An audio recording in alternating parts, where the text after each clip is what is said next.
guys.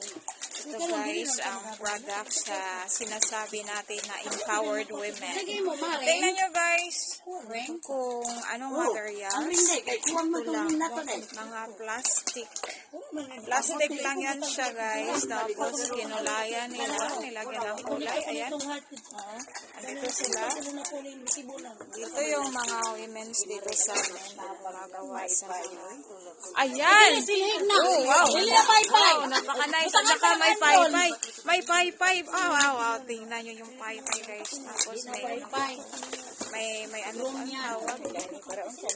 Parang lalagyan ng flower.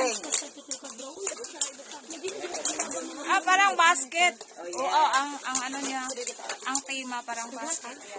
Yan. Flower. Sila, mga empowered women. Yan. Napakaganda talaga sa mga ginagawa nila. Yan ang product sa ating mga empowered women dito guys.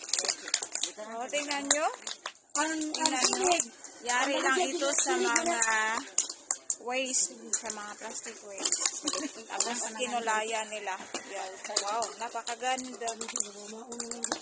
Napakaganda talaga. Yan ang ginagawa. Iba ang mga ginagawa nila. May nagkakat, may nagkukulay, may nagawa. Ito siya. Yun ang gumagawa sa lahat ng mga designs. Kasi ang galing talaga.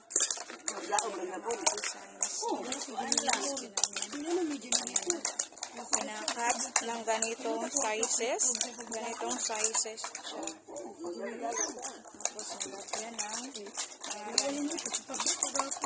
yan po. Yan. Wow. Napaka-nice talaga. Yan lang guys. Thank you so much for watching my video and see you for more videos soon.